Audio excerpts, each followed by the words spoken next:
scent of old perfume, recurring black stains on the bathroom fixtures, and an infestation of flies in the dead of winter.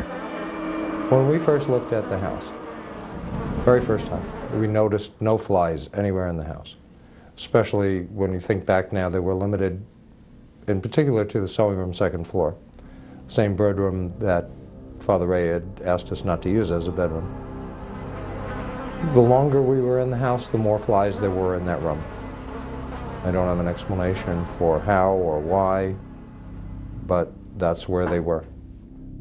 As the days wear on, other strange discoveries fuel the Lutz's mounting sense of unease. I was down in the basement one afternoon, and there was a particular shelving area that I really wanted to relocate, and it looked like a portable. So I moved it, and much to my surprise, there was a small room behind it, and it was painted a red. We keep calling it a room, but we don't know what else to call it. It's a very small space. The fact that it was red and that it had an odor was the disturbing part.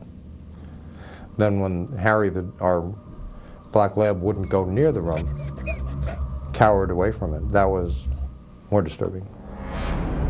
This red room was not in the original house plans. Who built it? Why was it hidden? Soon the Lutz's puzzlement turns to abject terror. Night after night, George is snapped awake at 3:15 a.m., the established time of the murders, while Kathy is plagued by nightmares in which she relives the horror of the DeFeo tragedy. There was one that was very vivid in where I experienced where the bullets went in and out of Mrs. DeFeo's body, and I was able to determine who died in what order. And later on, when we met with William Weber, who was the attorney for Ronald DeFeo, and he confirmed what the police had found, and they had never published where the bullets went in and out of the body. George becomes disturbed at the way his wife and children begin sleeping in their beds, the same position as the murdered DeFeos. I would not sleep on my stomach, everyone else did. None of us ever slept on our stomachs before moving in the house. We later came to believe that's the position the bodies were in. Slowly but inexorably, the influence spreads to the children, in particular, 5-year-old Missy, who boasts about her new imaginary playmate, Jodie. I recall one morning I was in the kitchen, and Melissa came in, and she said to me, "Mommy, do angels talk?" And I said, "Yeah, I think so." "Why?" And she said, "Well, I think I have an angel in my room." Missy described it as a pig that had the ability to be very big or very small, invisible or visible. But Missy would say things about it that it said that you knew she couldn't make up on her own. One of the most uncomfortable statements that Jodie made was, "You will always live here." That's not something that makes you comfortable to hear your child's invisible friend is saying that. George and Kathy dismiss the stories of their daughter's invisible friend until Jodie makes its presence known to them. I saw eyes looking down at me from Missy's bedroom window when I would be coming back from the boathouse at night. I would run into the house, run upstairs, and there'd be nothing there. There would be times that Missy would be sitting on her bed talking, and you'd walk past, you'd see the rocking chair moving, but Missy was on the bed. There were a couple of times that we saw eyes from the outside looking into the house. There were tracks in the snow that were made by something with a cloven hoof. During the first 2 weeks of January 1976, a series of terrifying and mind-numbing events finally convinced the Lutzes that some evil force is residing in their house. How do you explain an odor that all of a sudden appears, or a cold spot in a room that you walk through, the cold is not there anymore? Or the front door slamming, and you go running down and the door's still locked, but you heard it happen.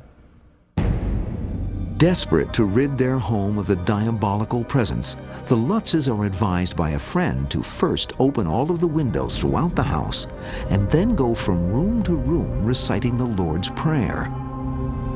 Sounded like a solution to us. We did the same thing. When we did that, we heard a chorus of voices say to us, "Will you stop?" I believe that's one of the things that we did that caused the presence there to become less than happy with us. Not until sunrise does the family dare fall asleep, unaware that their battle with the supernatural has just begun. After failing to cast the evil presence out of the house on Ocean Avenue, the Lutzes attempt to seek help from Father Ray, the Catholic priest who first came to bless the house, but find their efforts to reach him thwarted by some unknown force. Hello, I can't hear you. Anytime I would attempt that call, that contact, we would run into interference on the phone. There were times when Father Ray would attempt to call us, and the connection again would be broken up with static. After we left the house, Father Ray told the story of sitting in the chancellor's office and just discussing the possibility of helping us in some way, and hearing the heat come up in the pipes, in the radiators, and the incredible chill, cold that came into the room. And he said all we were doing was discussing it when this started happening. After again attempting to bless the house on their own, the Lutzes experience a night of horror they say they will never forget. The last night they would ever spend in the house. Never do the Lutzes discuss the specific events of that night. The memory, they say, is still too disturbing. We left the house because the house became uninhabitable. As far as we were concerned, there was no reason to stay there anymore. There were too many things happening too often and confronting us constantly. Those specific events are not something that we try to sit down and explain to anyone else. That's why the book was done, so that that's not something that we have to go through anymore. To describe fear and the depth of what fear can do within you is hard to verbalize. To describe evil, which has no boundary, is hard to present.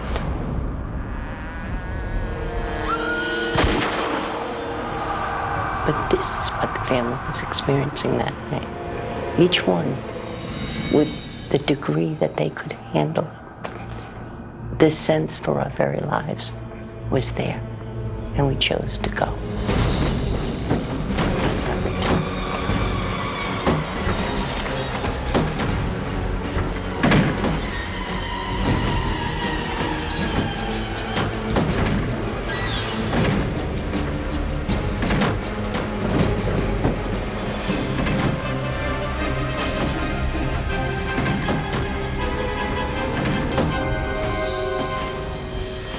On January 14, 1976, 28 days after moving in, the Lutzes flee 112 Ocean Avenue, abandoning the house and everything they own. Despite the certainty of a huge financial loss, George and Kathy decide to return the house to the bank and sell all of their personal belongings at auction. We couldn't eradicate that which was there and didn't want to be responsible for passing it on. We bought the house for $80,000. It had a mortgage of $60,000. We had put another $4,000 or so down at the closing. When the auctioneer took care of the contents of the house, I think we netted $1,600, something like that, from the sale. We moved to California and we started over. One of the instructions we received was that there was one item that we could take out, but anything else would not have been healthy for us. The one item that we had was a large cedar box that had been built by George's grandfather. And inside of that were some of the children's baby pictures. That's about the only item we came out with. Although the Lutzes may have escaped Amityville, they cannot escape the onslaught of publicity that follows them to California. When we left the house, we sat down and did a series of tapes for self-help. And we just talked about everything we could possibly remember that took place in the house. And that eventually became the Amityville Horror, the book. The movie, on the other hand, was a work of Hollywood. In the midst of all the media hype surrounding their story, the Lutzes claim the evil forces continued to haunt them for many years, until help came from the exorcist for the Archbishop of Canterbury. He performed a rite in his church that helped us for the rest of our lives. There came a point when we said we have to stop blaming things that aren't right or going right in our lives on the house. But as time went on, it was like a half-life. It just slowly went away until today it really doesn't exist. George and Kathy, who are now divorced, maintain that their experiences in Amityville have had the most lasting impact on their personal lives. This story of our lives through Amityville is not the story of one person going through.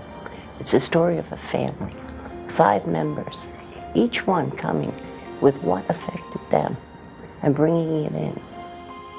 I think what we lost there was the people that we had been prior to moving in. The children in particular, their life was so dramatically touched by what they experienced there. So you could retrieve some things, but you couldn't retrieve that portion of your life prior to.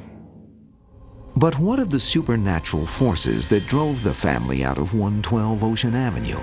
What exactly were they? And why did they seem to only affect the Lutzes? When we moved into the house, we were practicing transcendental meditation. I think in the practice of that, it opened up the mind and the spirit to other things and brought about a sharpened sensitivity. And I think we opened ourselves up to it. I think that whatever was there was very intelligent, very impatient. I think its abilities are far more powerful than we really understand. I think you know evil from experiencing it. I would say it was demonic. It took a dream and it shattered it. It took innocence and it destroyed it. And it was out for life itself.